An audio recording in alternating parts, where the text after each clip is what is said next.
రుతుపవనాల ద్రోణి ప్రభావంతో రానున్న 24 గంటల్లో ఉత్తర దక్షిణ కోస్తాలో భారీ వర్షాలు కురిసే అవకాశం ఉన్నట్లు విశాఖ వాతావరణ శాఖ వెల్లడించింది. వర్షాల నేపథ్యంలో ఉత్తరాంధ్రలోని అన్ని పోర్టుల్లో 3వ నంబరు ప్రమాద హెచ్చరిక జారీ చేసింది. విశాఖ, మన్యం జిల్లాలకు అధికారులు ఆరెంజ్ అలర్ట్ జారీ చేశారు. వర్షాలపై మరింత సమాచారం కోసం విశాఖ వాతావరణ శాఖ అధికారి సుధావల్లితో మా ప్రతినిధి ముఖాముఖి.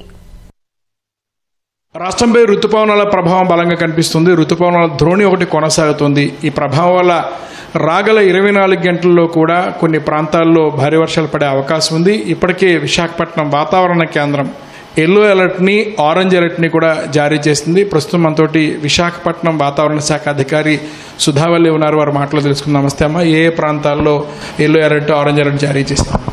ఈ రుతుపవన ద్రోణి లో ప్రెషర్ ఏరియా ఛత్తీస్గఢ్ మీద ఉంది. దాని నుండి విశాఖపట్నం మీదుగా east central bay of Bengal వరకు ఉంది. ఆ ద్రోణి బలంగా ఉండడం వలన మనకి వచ్చి ఈ పార్వతీపురం, మన్యం, విజయనగరం, విశాఖపట్నం జిల్లాలో ఈరోజు భారీ నుండి అతి భారీ వర్షాలు పడే అవకాశం ఉంది. మిగతా చోట్ల ఉత్తర కోస్తాలో వచ్చి ఈ శ్రీకాకుళము, అల్లూరు సీతారామరాజు, కాకినాడ, అనకాపల్లి, ఈస్ట్ గోదావరి, యానం, వెస్ట్ గోదావరి, ఏలూరు, పల్నాడు, ఎన్టీఆర్, ప్రకాశం, నెక్స్ట్ కర్నూలు, నంద్యాల, వీటి కృష్ణా జిల్లా, వీటిలో ఏలూరు, కృష్ణా, వీటి మీద భారీ వర్షాలు పడే అవకాశం ఉంది. రేపటికి కూడా అతి భారీ వర్షాలు 1-2 చోట్ల పడే అవకాశం ఉన్న జిల్లాలు విశాఖపట్నము, అల్లూరు సీతారామరాజు, అనకాపల్లి, కాకినాడ. ఈ జిల్లాల్లో భారీ నుండి అతి భారీ వర్షాలు పడే అవకాశం ఉంది. భారీ వర్షాలు పడే అవకాశం ఉన్న జిల్లాలు శ్రీకాకుళము, పార్వతీపురం, మన్యం, విజయనగరము, ఈస్ట్ గోదావరి, యానాము, అంబేద్కర్ కోనసీమ, ఏలూరు, వెస్ట్ గోదావరి, ఎన్టీఆర్, కృష్ణా, గుంటూరు. గాలి ప్రభావం 40 నుండి 50 కిలోమీటర్ల వేగంతో, గస్టింగ్ టు 60 కిలోమీటర్ల వేగంతో గాలి ఉంటుంది.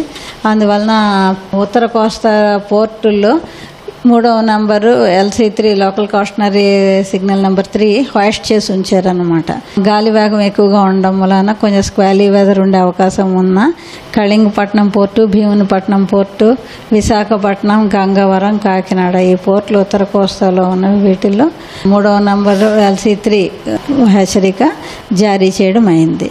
ఈ గాలి వేగం ఉండడం వలన బెస్తవారిని కూడా వేటకి వెళ్ళవద్దని హెచ్చరించడం అయ్యింది. గడిచిన 24 గంటల్లో నమోదైన వర్షపాత వివరాలు: కుకునూరులో 7 సెంటీమీటర్లు, కురుపంలో 6 సెంటీమీటర్లు, చోడవరంలో 5 సెంటీమీటర్లు, పోలవరం 5 సెంటీమీటర్లు, మెరకముడి డ్యాం 5 సెంటీమీటర్లు, బలిజపేట, కళింగపట్నము 4 సెంటీమీటర్లు, వీరఘట్టము, బొండేపల్లి, వెలేర్పాడు, పార్వతీపురము, కోనవరము, గజపతి నగరము, ఇవన్నీ కూడా 3 సెంటీమీటర్లు, జిఎమ్మ వలసలో కూడా 3 సెంటీమీటర్ల వర్షపాతం నమోదైంది.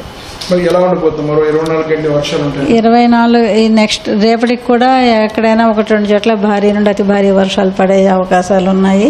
అంతేకాకుండా 18వ తారీఖు ఒక లో ప్రెషర్ ఏరియా ఈ north west and adjoining west central bay of Bengal మీద ఏర్పడే అవకాశం ఉండడం వలన మనకి రుతుపవనాలు ఇంకా యాక్టివ్గా ఉండే అవకాశం ఉంటుంది. రుతుపవనాల ప్రభావం రాష్ట్రం మీద చాలా స్పష్టంగా కనిపిస్తుంది. ఆ ప్రభావంతో రాగల 48 గంటలు కూడా భారీ వర్షాలు నమోదయ్యే అవకాశం ఉంది. కెమెరా పర్సన్ సురేష్తో ఆదిత్య పవన్, విశాఖపట్నం.